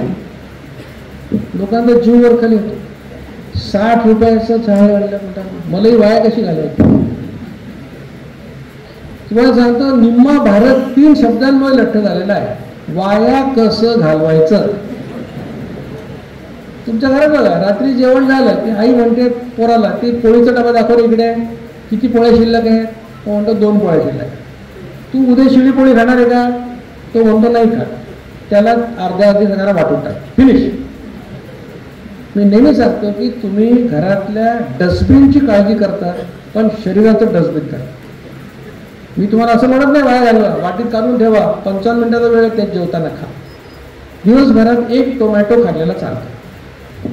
टोमॅटो म्हटलेलं आहे, टोमॅटोज म्हटलेलं नाही. लोकांना काही सांगायची चोळच आहे, त्यांना सांगितलं टोमॅटो खा म्हटलं अर्धा किलो टोमॅटोच खातो. पाणी सगळ्यात बेस्ट आहे, पण हे 6 पदार्थ चालतात. आता तुम्ही जर प्री डायबिटिक किंवा डायबिटिक असेल तर काय चालतं, खरं पाहायला गेलं तर पहिला पदार्थ आहे पाणी, दुसरा पाणी आणि तिसरा पाणी. आदर्श पाणी, पण पाणी चालेल, पातळ ताक चालेल, कुठलाही फ्लेवर नसलेला green tea, black tea, black coffee चालेल. कशातच गूळ साखर मध शुगर फ्री टाकायचं नाही. म्हणजे नॉन डायबिटिक लोकांना जे आणखी 3 पदार्थाची परवानगी आहे. कुठलं, 25% दुधाचा पातळ चहा किंवा कॉफी, शहाळ्याचं पाणी दिवसातून एकदा आणि 1 टोमॅटो, हे पदार्थ डायबिटीस प्री डायबिटीसला अलाउड नाही. एवढा 2 मध्ये फरक आहे. आता हे जे मी सांगतो याला काही आधार आहे का. आयुर्वेदाने सांगितलं 2 काल भुंजित, म्हणजे दिवसात 2 वेळा जेवावे. आयुर्वेदाने सांगितलं जसं तुम्ही अग्निहोत्र दिवसातून 2 वेळा पेटवता, सूर्योदय आणि सूर्यास्त, तसं जठराग्नी प्रज्वलित झाला की 2 वेळा जेवा असं सांगितलं. वेदांमध्ये असं लिहिलंय की जो 2दा जेवेल त्याला उपास केल्याचं पुण्य मिळेल. आणि आपण सगळं पुण्यासाठीच करतो.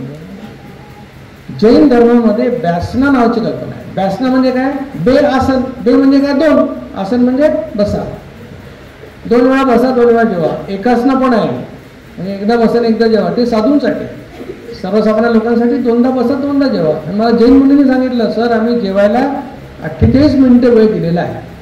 मी म्हटलं मी 7 मिनिटं ग्रेस पिरियड दिलेला आहे. गौतम बुद्धांनी शिष्याला काय सांगितलं, गौतम बुद्धांनी सांगितलं की निरोगी राहायचं असेल तर रात्री जेवू नका, एकदाच जेवा. ते योगी होते. इस्लाममध्ये रमजान रोजा कशासाठी आहे. माझे अनेक मुस्लिम मित्र रमजानचा महिना आला की त्यांचं महिन्याभरात 2 किलो वजन कमी होतं आपोआप. काही करायची गरज नाही वेगळं. आता तुम्हाला जेवायची तुमची वेळ आहे 12 वाजता. तुम्हाला सांगितलं सकाळी 4 वाजता जेव. पहिले 7-8 दिवस खाऊ शकत नाही माणूस, खाल्लं तर पचतही नाही, आपोआप वजन कमी होतं. सगळे धर्म सांगतात मोक्ष मिळवायचा असेल तर तोंड आवरा, तोंडावर कंट्रोल ठेवा. सगळे धर्म सांगतात. एखादा माणूस 70-80 वर्षाचा माणूस हॉस्पिटलमध्ये आता शेवटच्या स्टेजला आहे, डॉक्टर म्हणतात आता घरी घेऊन जा, नातेवाईकामध्ये मरू द्या, इथे काय होणार नाही. आता तो घरी असतो पलंगावर, सगळे नातेवाईक भोवती जमतात, भेटायला आलेले असतात. शेवटी त्याला काय विचारतात, बाबा शेवटची इच्छा काय, मर्सिडीजमध्ये फिरू का टोयोटामध्ये फिरू, असं नाही विचारत. लाडू पाहिजे का श्रीखंड पाहिजे का खीर पाहिजे विचारतात ना. खाण्याची इच्छा इतकी डीप रुटेड आहे माणसामध्ये, म्हणून सगळे धर्म सांगतात तोंड आवडा तुमचं. महाभारतामध्ये काय लिहिलं म्हणतात, आमचे धर्मग्रंथ आहेत, रामायण महाभारत. महाभारतात लिहिलं एकदा खाईल त्याला आरोग्य मिळेल, 2दा खाईल त्याला शक्ती मिळेल, 3दा खाईल त्याला आजार मिळेल आणि 4दा खाईल तो नक्की मरेल, असं लिहिलेलं आहे. मग याचा अर्थ असा की आज 4 वेळा खाल्लं तर उद्या माणूस मरेल, असं झालं असं तर कोणी खाल्लंच नसतं 4 वेळा ना. जसं आम्ही तुम्हाला सांगतो की तुम्ही सिगरेट ओढली की तुम्हाला लंग कॅन्सर होईल, लगेच होतो का उद्या, नाही होत, पण तुमचा प्रवास सुरू झालेला आहे लंग कॅन्सरकडे, हा त्याचा अर्थ. महाभारत म्हणतं की वारंवार खाऊन तुम्ही मरणाकडे प्रवास सुरू झाला. संतांनी काय शिकवलं, ही शिकवण घराघरात तुम्हाला माहिती आहे, म्हण सगळ्यांना, ही सगळ्या भाषांमध्ये आहे, भारतीय भाषांमध्ये. संत म्हणतात एकदा खातो तो योगी, 2दा खातो तो आपल्यासारखा भोगी आणि 3दा खातो तो मोठ्याने झाला. सगळे ज्ञानी लोक जमत आहे. डॉक्टर तगारे व्याख्यानाची काही गरजच नव्हती. हे सगळे ज्ञानी लोक म्हणतात 3दा खातो तो रोगी आणि 10 वेळा खाऊन आले. 3दा खाणारा रोगी असेल तर 10दा खाणारा महारोगी होईल की नाही, हेच तर होतं. हे काय रॉकेट सायन्स नाही, तुम्हाला माहिती आहे एवढ्या खाणं बरं नाही. मग का लोक खातात. आता समजा इथे पाटणी मॅडमने ठरवलं की इथे गरमागरम समोसाची ताटं घेऊन लोक आता फिरले इथे ऑडिटोरियममध्ये. आता किती लोक नाही खाणार समोसा, खूप लोकांना आनंद झालाय. असं काही होणार नाहीये, आनंदून जाऊ नका. किती लोक नाही खाणारच की. बरं कोणी असं म्हणणार आहे का की मॅडम आम्हाला समोसाची भूक लागली, आम्हाला समोसा नाही, कोणाला भूक नाही समोसाची. शेजारचा म्हटला नको म्हणजे गप्पच घेऊन ठेव, तू नाही खात तर मी तुझं खातो. समोसाची भूक नाही का खाल्लं, मिळालं म्हणून खाल्लं, आणि फुकट असेल तर 2 खाल्लं. बरोबर. जगातला कुठलाही प्राणी त्याचं पोट भरल्यानंतर खात नाही. गाढव सुद्धा असं गाढवपणा करत नाही. कोण खाईल, माणूस खाईल. दुपारी त्यांनी पुरणपोळ्या खाल्ल्या, बटाटे वडे खाल्ले, त्याला झोप लागली, त्याला आता करपट ढेकऱ्या येतात, अपचन झालेलं आहे एवढं खाऊन. त्याला फोन येतो मित्राचा, दारूची पार्टी आहे, हा गोळ्या खाऊन तिथे जाईल, जातो का नाही, माणूस जातो. तर आपल्याला आपल्या लक्षात आलेलं नाही की आपण आपल्या जिभेचे गुलाम झालो, लाचार झाला. आपल्याला कळत नाही याचं काय होणार पुढे अन्नपदार्थांचं. आता हे सगळं जुन्या गोष्टी सांगितल्या. धर्म काय म्हणतात, संत काय म्हणतात, मॉडर्न मेडिसिन काय म्हणतात. डॉक्टर मॅटसन नावाचा एक अभ्यासक आहे, त्याने एक अभ्यास केला की किती वेळा खाल्लं आणि कधी खाल्लं तर आरोग्यावर काय परिणाम होतो. आणि मॅटसन कोण आहे, हा इंटरमिटंट एनर्जी रेस्ट्रिक्शन या विषयामधला अभ्यासक आहे, ज्याच्यातून पुढे इंटरमिटंट फास्टिंग ही कल्पना पुढे आली. त्याने अभ्यास केला, त्याचा निष्कर्ष काय काढला. तो म्हणतो की जगात सध्या जे प्रचलित आहे, काय प्रचलित आहे, 3 वेळा जेवणे, एकदा नाश्ता करणे. मॅटसन म्हणतो उत्क्रांतीच्या दृष्टीने बघितलं तर हे अनैसर्गिक आहे. इतक्या वेळा खाणं अनैसर्गिक आहे. का, तुम्ही जंगली प्राणी आहे, इतक्या वेळा खाण्यासाठी, इतकं खाण्यासाठी तुम्ही बनलेले नाही. म्हणून मॅटसन तसं म्हणतो. 2016 जपानी शास्त्रज्ञांना नोबेल पुरस्कार मिळाला. कशाकरता, त्यांनी ऑटोफॅजी नावाची संकल्पना शोधली. म्हणजे काय, तो म्हणाला तुम्ही उपाशी राहिलात तर तुमच्या शरीरातल्या चांगल्या पेशी कॅन्सर पेशीला खातात. आता मी तुम्हाला काय सांगतो, आता मी समजा 1ला जेवतो, 9ला जेवतो, माझा 9 ते 16 तास गॅप आहे. कोणी आमचा फॉलोअर सकाळी 8ला जेवेल, रात्री 8ला जेवेल, त्याचा 12 तास आपण उपास करतोय. म्हणजे जी जीवनशैली मी तुम्हाला सांगतोय ती साधी सोपी, तिला फक्त धर्म, परंपरा, संत यांचाच पाठिंबा असं नाही तर मॉडर्न मेडिसिनचा पाठिंबा आहे. आणि खरं तर मनातल्या मनात तुम्हालाही माहिती एवढं खाणं वाईट आहे, पण माहितीचं रूपांतर ज्ञानामध्ये आणि ज्ञानाचं शहाणपणात होत नाही, आणि शहाणपणाचं रूपांतर प्रॅक्टिसमध्ये आचरणात होत नाही, म्हणून सगळी गडबड झालेली आहे. तर आजचा हा शुभदिन असू दे की ज्या शुभदिनी माहितीचं रूपांतर ज्ञानात, ज्ञानाचं शहाणपणात आणि शहाणपणाचं आचरणामध्ये होईल, आणि उद्यापासून तुम्ही आरोग्याच्या मार्गावर चालायला लागाल, ही मी तुम्हाला शुभेच्छा देतो. आता तुम्ही ही लाईफस्टाईल समजा केली, तुम्हाला काय फायदा होईल? 4 गोष्टी तुमच्या बाबतीत घडल्या. मी याला का म्हणतो की हा लाईफ चेंजिंग एक्सपिरियन्स आहे, आयुष्य बदलून टाकणारा अनुभव आहे. पहिली गोष्ट होईल वजन कमी होईल. किती? 6 महिन्यामध्ये 6.5 किलो वजन कमी होईल सरासरी. रेंज किती? 3 किलो ते 45 किलो. आमचे डॉक्टर तळेकर म्हणून जुनागडला व्हेटरनरी सर्जन आहे, 120 किलो वजन होतं. 120 किलो वजन होतं, चालता येत नव्हतं.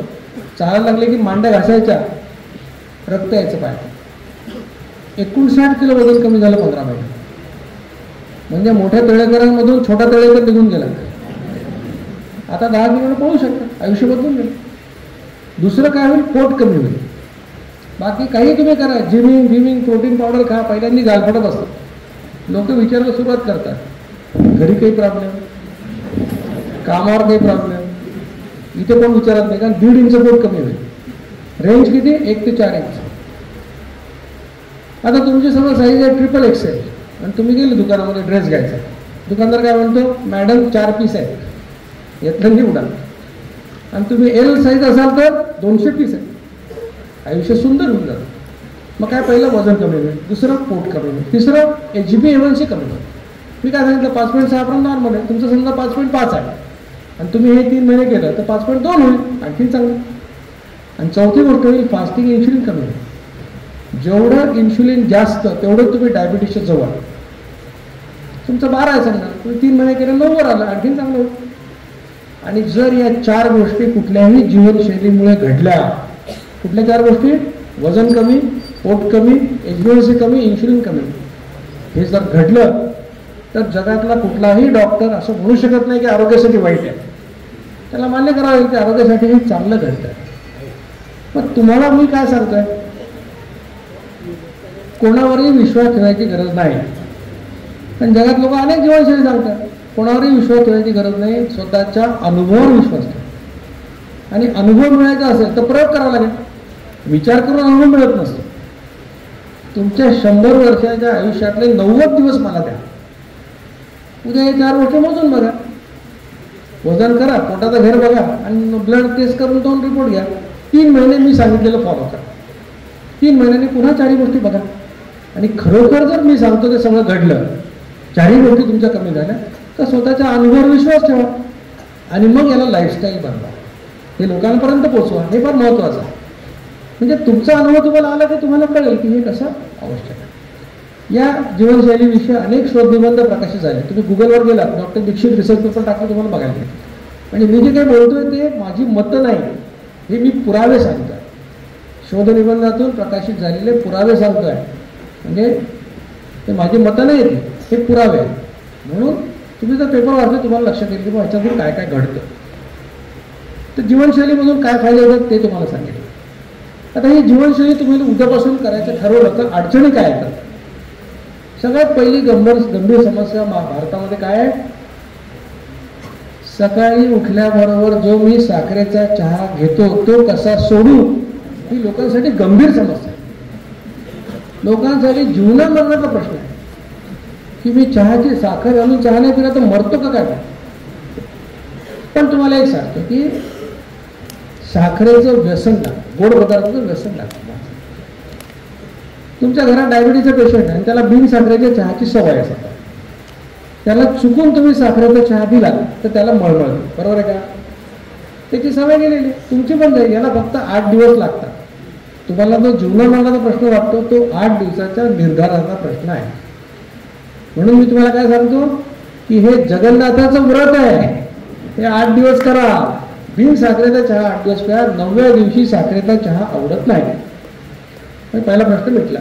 काही लोक म्हणतात आम्हाला चक्कर येईल का, आम्ही एवढं काम करतो आणि मग दोनदा जेवलं तर आम्हाला चक्कर येईल का. लक्षात ठेवा, ज्याचं वजन 70 किलो आहे त्याच्या शरीरात 13 किलो चरबी आहे. 13 किलो चरबीचा अर्थ तुमच्या शरीरामध्ये 1,20,000 कॅलरीचा स्टॉक आहे. आणि तुम्हाला दिवसात किती लागतात, 2,000 कॅलरीज. स्टॉक किती आहे, 1,20,000 कॅलरीज. म्हणजे तुम्ही 60 दिवस काही खाल्लं नाही, नुसतं पाणी पिलं तरी तुम्ही मरणार नाही हे डॉक्टर म्हणून तुम्हाला बॉन्ड पेपरवर लिहून द्यायला तयार. त्यामुळे चक्कर बिकर सगळं सायकोलॉजिकल आहे. काही लोक म्हणतात नाही ते आम्ही वाचलंय, मग ब्रेकफास्ट नाही केला तर हार्ट अटॅक येतो, ब्रेकफास्ट नाही केला तर अमुक होतं तमुक होतं. आता तुमचा अनुभव काय, भूक नसताना खाल्लं तर अपचन होतं, बरोबर. भूक असून खाल्लं नाही तर ऍसिडिटी होते, बरोबर आहे का. हे का रॉकेट सायन्स आहे का. मी तुम्हाला काय सांगितलं, 2 वेळा जेवायचं, भुकेच्या वेळा ज्या असतील त्यावेळेला जेवायचं. तुमची 9ची वेळ 9ला जेवण. तुम्ही त्याला ब्रेकफास्ट म्हणाल, मी त्याला पहिलं जेवण म्हणतो, एवढाच फरक आहे. आमच्याकडे ब्रेकफास्ट लंच डिनर शब्दच नाही, आमच्याकडे पहिलं जेवण दुसरं जेवण, त्याला वेळा काही सांगितलेलं नाही, तुमच्या वेळा भुकेच्या. आता याच्यात प्रॉब्लेम होतात. मुंबईच्या त्या मॅडमचा फोन आला की मग सर मी डाएट प्लॅन करते, आता मला माझं डोकं दुखतं, ॲसिडिटी होते, खूप त्रास होतो. मी म्हटलं तुम्ही किती वाजता जेवता, तुम्हाला भूक किती वाजता लागते. भूक मला सकाळी 8 वाजता लागते. मग जेवता किती वाजता, पण दुपारी 12:30 वाजता. हे काय 8ला भूक लागते, 12:30 वाजता तुम्हाला डोकं दुखणारच आहे. 12:30 काय जेवता, नाही आमचा लंच ब्रेक 12:30 वाजता. म्हटलं असं नाही चालायचं, 8ला भूक आहे 8ला जेवायला पाहिजे. 8ला कसं काय जेवायचं, कसं काय जेवायचं, तुमची भूक आहे, तुमच्या वेळेला तुम्ही जेवायचं. 8ला शक्यच नाही म्हणून. म्हटलं प्रॉब्लेम काय, आमची पोळ्या करणारी बाई येत नाही एवढं लवकर.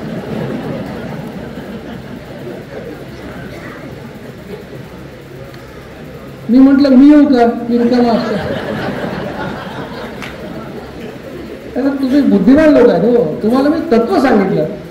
आता 8ला तुम्हाला पोळीवाली बाई येत नाही, रात्री पोळ्या करून ठेवा. काय खायचं ते खा, पण त्या तुमच्या भुकेला का, म्हणजे प्रॉब्लेम नाही.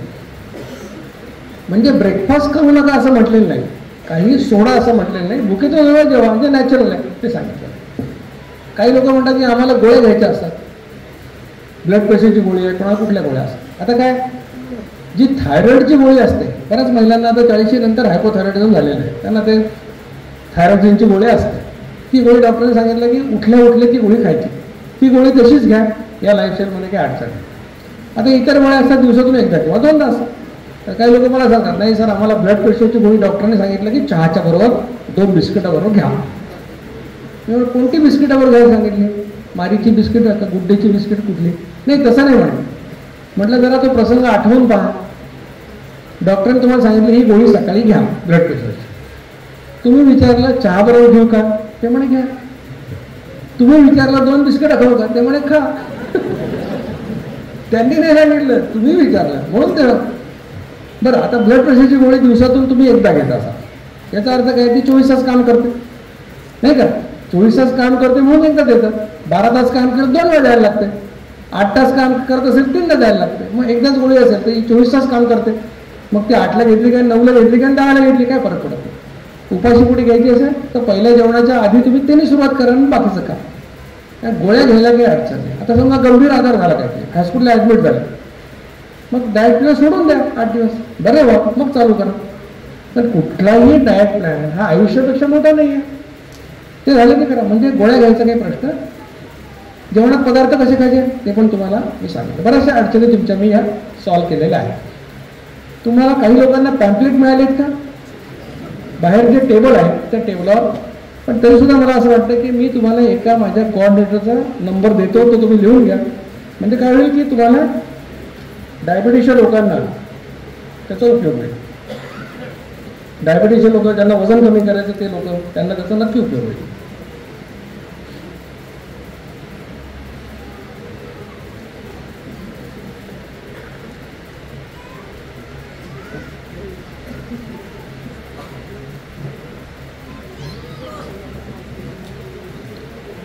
मी तुम्हाला 2 नंबर देणार आहे. 2 पैकी तुम्ही कुठल्याही एका नंबरला मेसेज करा.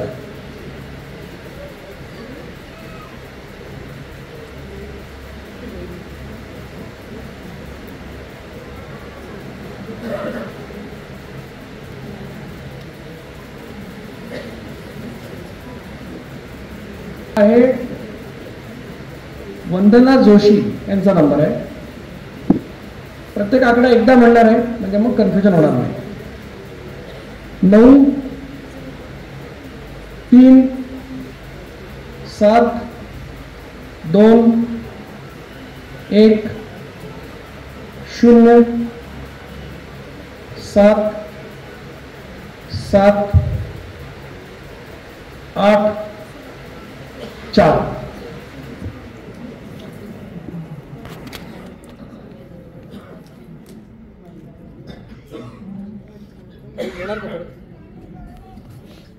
एकशे 21 0 77 84 हा नंबर तुम्ही लिहून घेतला असा. 9372107784 हा नंबर आहे वंदना जोशींचा. आता तुम्हाला मी दुसरा नंबर देतोय, तो नंदन देशपांडे.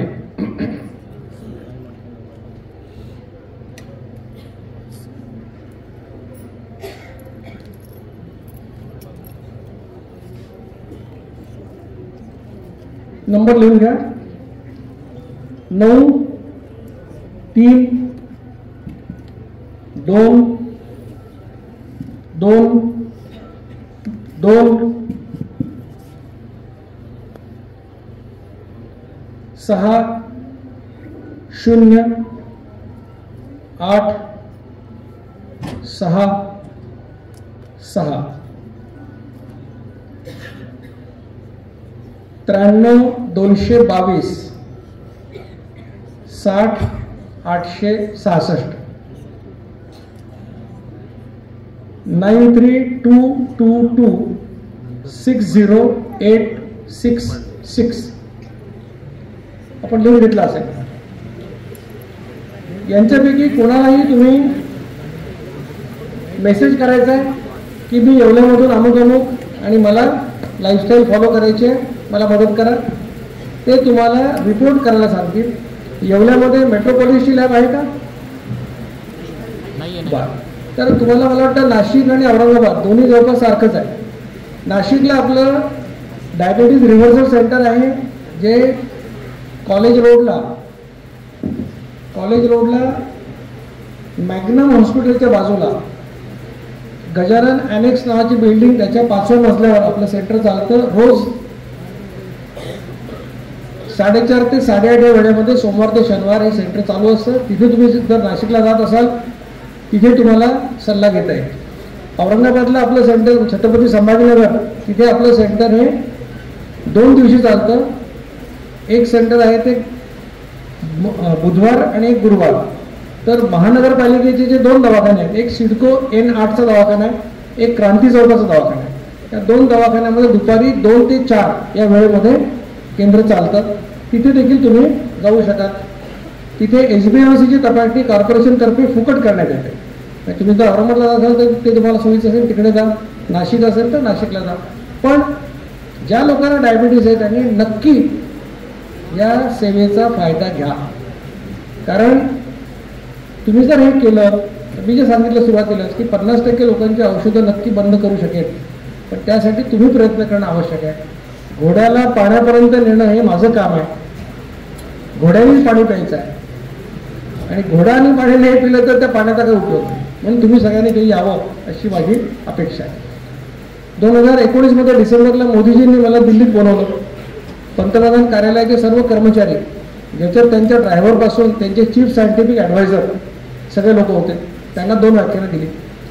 पंतप्रधानांच्या सुरक्षेसाठी जे कर्मचारी असतात, कमांडोज, ते 1500 आणि त्यांच्या फॅमिलीज यांच्यासाठी मी 3 व्याख्यान दिली. त्यानंतर मी संसदेमध्ये खासदारांसाठी व्याख्यान दिलं, त्याला 250 खासदार होते.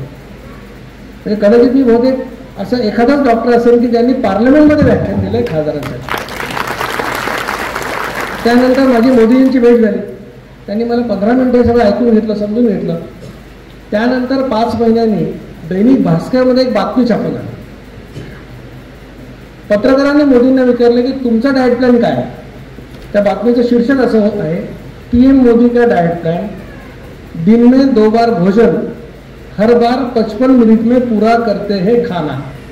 तर बहुतेक मोदीजी सुद्धा ही लाईफस्टाईल फॉलो करतात. आता अजून एक महत्त्वाची गोष्ट अशी की मी सांगितलं अभियान पूर्णपणे मोफत आहे, याला कुणी कोणाकडून काही पैसे घेत नाही.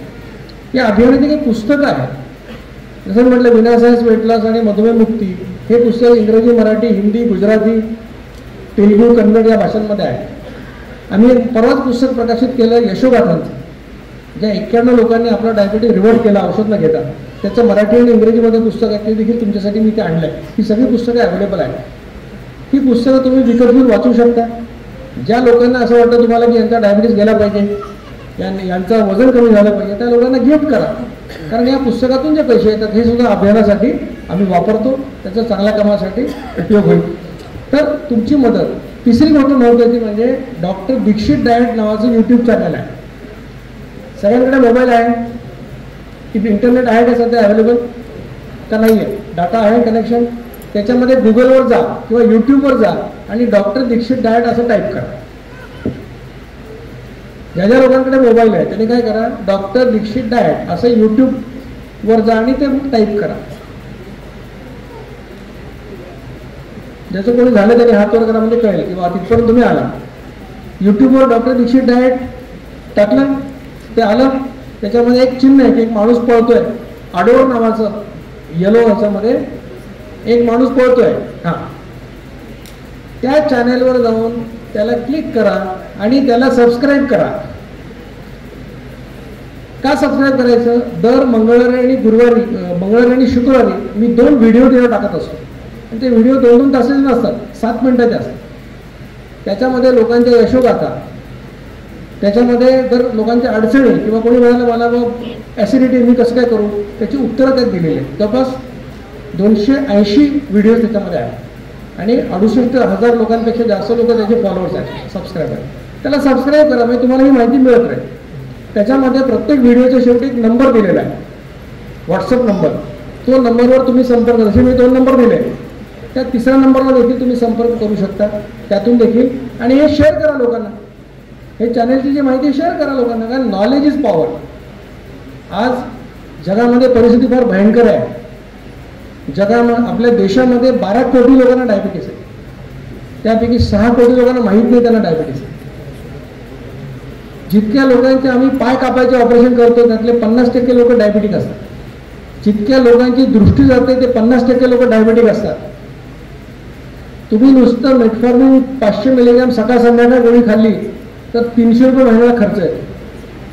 भारतातल्या 70% लोकांचं उत्पन्न महिना 5,000 रुपये सुद्धा नाही आहे. डायबिटीसच्या कॉम्प्लिकेशन्सचा ट्रीटमेंट करणं, त्याचा खर्च अमेरिका, इंग्लंडला देखील परवडत नाही. भारताला तर परवडणारच नाही, ट्रीटमेंट करणं सुद्धा परवडत नाही. विचार करून बघा की एखादा मध्यमवर्गीय कुटुंबामध्ये 55 वर्षाचा माणूस आहे, ज्याचा डायबिटीसमुळे आम्ही पाय कापला आणि तो पुढे 15 वर्ष पलंगावर पडून राहिला पण जिवंत राहिला, त्या घराची अवस्था काय होईल? ते घर गरीब होईल मध्यम वर्गातून. या सगळ्या भयंकर परिस्थितीमध्ये एक माणूस तुम्हाला अशी लाईफस्टाईल सांगतो जी फुकट आहे, ज्याला डॉक्टर लागत नाही, एक्सपर्ट लागत नाही, मशीन लागत नाही, पावडर लागत नाही आणि आयुष्यभर आनंदाने करता येण्यासारखं आहे. या लाईफस्टाईलला फक्त धर्म, परंपरा, संत याचा पाठिंबा आहे असं नाही, तर मॉडर्न मेडिसिनचाही त्याला पाठिंबा आहे. या लाईफस्टाईलने नुसतं वजन कमी होतं असं नाही, तर डायबिटीस प्रिव्हेंट होतो, रिव्हर्ट सुद्धा होतो. असं जर असेल तर मला असं वाटतं या देशाचे जबाबदार नागरिक म्हणून आपलं हे कर्तव्य आहे की आपण हे करून पाहिलं पाहिजे. असं म्हणणार नाही की विश्वास ठेवायला पाहिजे, हे करून बघायला पाहिजे. आणि जर केल्यानंतर फायदा झाला तर ही लाईफस्टाईल करायला पाहिजे, लोकांना सांगायला पाहिजे. कारण जगामध्ये जे लठ्ठपणा आणि डायबिटीसची जी महासाथ आलेली आहे, पॅन्डेमिक आलेला आहे, याच्यावर माझ्यासमोर टिकाऊ आणि व्यवहार्य असा दुसरा कुठलाही पर्याय मला आज दिसत नाही या लाईफस्टाईलचा. म्हणून मी तुम्हाला हे सगळं सांगतोय. मला खात्री आहे की येवल्याचे सुजाण नागरिक हे समजून घेतील, याप्रमाणे वागतील, स्वतःचं आरोग्य स्वतःच्या हातामध्ये घेतील. कारण तुमचं आरोग्य ही जबाबदारी तुमची आहे, डॉक्टरांची नाही. डॉक्टरांची जबाबदारी तुमच्या आजाराची आहे आणि तुमचं आरोग्य जर तुम्ही जेव्हा घ्याल तेव्हा तुमचं आयुष्य जे आहे आनंदी होईल, निरोगी होईल. पुन्हा एकदा मी सगळ्या संचालक मंडळाचा मनापासून आभार मानतो की तुम्ही मला इथे बोलवलं, माझा सत्कार केला, माझी सगळ्या श्रोत्यांचं देखील मनापासून आभार की आपण शांत चित्ताने ऐकून घेतलं. मला खात्री आहे की तुम्हाला मी बोललेलं समजलेलं आहे आणि मला खात्री आहे की तुमच्यापैकी बरेच लोक हे उद्यापासून करणार आहेत. आम्ही जगाची विभागणी दोनच प्रकारच्या लोकांमध्ये केली आहे. एक म्हणजे जे दीक्षित जीवनशैली करतात आणि दुसरं जे करणार आहेत. आमच्याकडे न करणारी कॅटेगरी नाही. तुम्हा सगळ्यांना मधुमेहमुक्त जीवनाच्या मनापासून शुभेच्छा देतो आणि 2 शब्द संपवतो. जय हिंद, जय Maharashtra. Hi fi fitness club unisex gym, अत्याधुनिक व्यायामाची साहित्य, येवला शहरात प्रथमच, वातानुकूलित जिम, पुरुष व महिलांची स्वतंत्र व्यवस्था, महिलांसाठी महिला जिम ट्रेनर, पर्सनल ट्रेनिंग उपलब्ध, डाएट न्यूट्रिशन प्लॅन अगदी मोफत, जिमचे सभासदत्व घेण्यासाठी 6 महिने अथवा वार्षिक प्लॅन उपलब्ध, सभासद फीसाठी EMI सुविधा देखील उपलब्ध. ठिकाण hi fi fitness club gym, Nagar Manmad महामार्ग, दराडे कॉम्प्लेक्स, येवला.